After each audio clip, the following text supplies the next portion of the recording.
Even నిన్న అసెంబ్లీలో చంద్రబాబు గారు మాట్లాడినప్పుడు కూడా ఎరువుల గురించి మాట్లాడుతున్నప్పుడు, ఎరువుల కొరత గురించి మాట్లాడుతున్నప్పుడు మళ్ళీ నువ్వు ఎందుకు ఆ మాట మాట్లాడటం?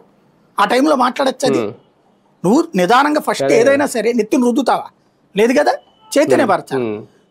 ఇద్దరు పిల్లలు వద్దు, ముగ్గురు పిల్లలు వద్దు, ఇద్దరు పిల్లల ముద్దు, ఇద్దరు వద్దు ఒక్కళ్ళ ముద్దు, ఇవి ఒక్క రోజులో చేసేసి అందరికి ఫ్యామిలీ ప్లానింగ్ ఆపరేషన్ చేసేసారా? బిడ్డగానగానే కట్ చేసి పడేసారా? ఎమర్జెన్సీ కాదు కదా. మనం జనాలు చైతన్యపరిచాం.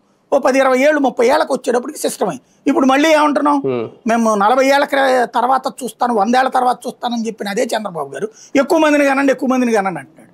మరి అంటే ఆయన విజన్ తప్పనినే తేలిందిగా. అక్కడ విజన్ అనేటటువంటిది అర్థం లేకుండానే ఆలోచించకుండానే ఆ రోజున అట్ట మాట్లాడి పిల్లల్ని తక్కువ కనిపించారని తెలిసింది కదా. అప్పుడు అంటే విజన్ నేను కరెక్ట్ అని 24 గంటలు అనుకుంటాడు ప్రతి మనిషి, ఇంక్లూడింగ్ నేను కూడా అనుకుంటా. కానీ తప్పు ఉన్నప్పుడు ఒప్పుకోవాలా, ఇదిగో ఇది పొరపాటు జరిగింది అన్నటువంటిది.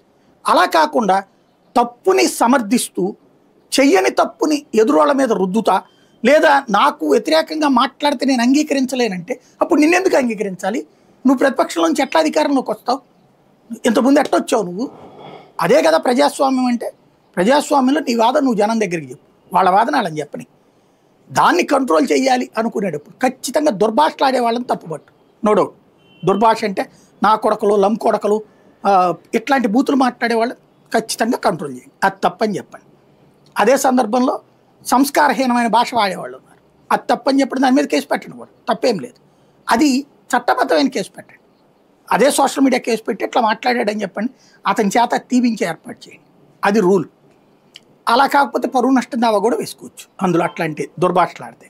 అలా కాకుండా ఈ ప్రజా సమస్యల మీద ప్రస్తావిస్తే, మిర్చి గురించి ప్రస్తావిస్తాం,